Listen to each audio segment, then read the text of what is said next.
Thank you, Mr. Speaker. I ask unanimous consent to revise and extend my remarks. Without objection. Mr. Speaker, in 2 days we are going to be debating an amendment to the Constitution dealing with the flag. The proposed flag amendment to the Constitution deals with more than just the issue of freedom of speech. It involves the right of free expression and the right to own property. These two are inseparable. A free society cannot have one without the other, and when one is compromised, so is the other. When property rights are correctly honored, free expression is guaranteed through that right.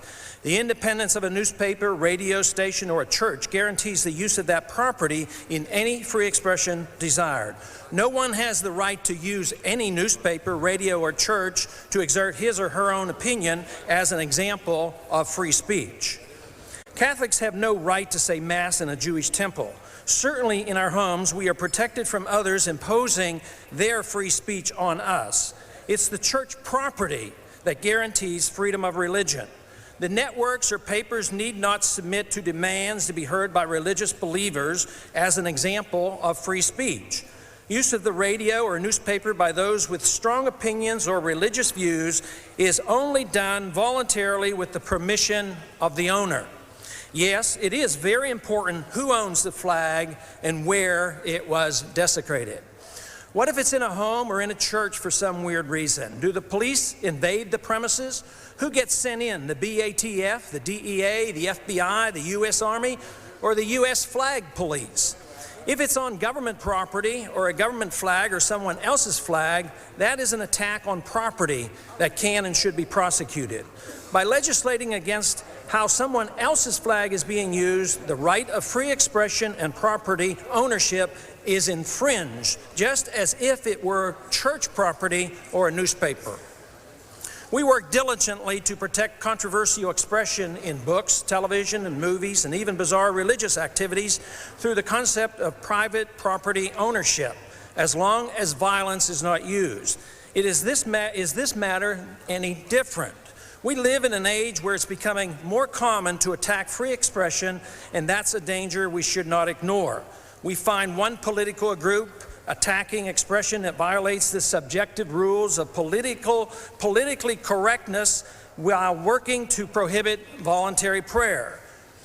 Now another wants to curtail expression through flag anti-desecration laws in the name of patriotism. But there is a better way to handle demonstrations and malcontents.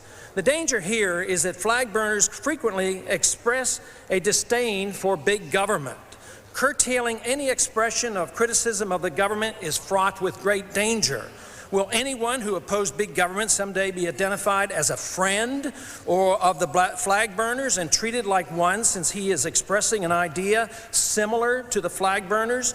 Just because some people aren't smart enough to express themselves in any other way than flag burning, it does not justify the careless attack on free expression. Once it's routinely accepted that expressing these ideas is dangerous to the status quo, all our freedoms are threatened. We need to direct our patriotic zeal toward defending the Constitution and to the protection of liberty.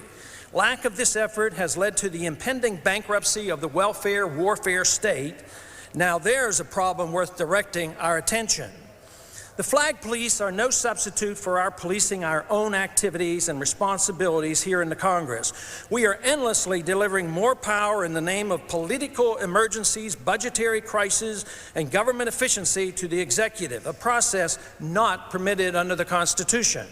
We permit socialists to attack property rights and the fundamentals of economic liberty as a right under our Constitution. But those who profess respect for private property should not be trapped into attacking flag property when it's used to express unpopular anti-government views and even change the Bill of Rights to do so.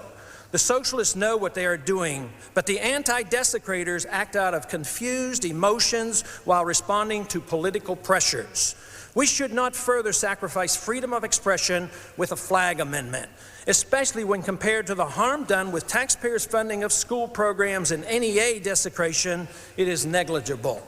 True patriots can surely match the wits of the jerks who burn flags without undermining the First and the Fifth Amendments. We can do better than rush to alter constitutionally protected free expression for a non-problem. We could easily organize bigger and grander demonstrations to celebrate our constitutional liberties for which the flag is our symbol in answer to the flag burners. I promise to appear anytime, any place to celebrate our liberties and countermand the flag burners who work so hard to offend us. We do not need an amendment to the Constitution which for the first time in our history would undermine and curtail the protections of the First Amendment. And I yield back the balance of my time.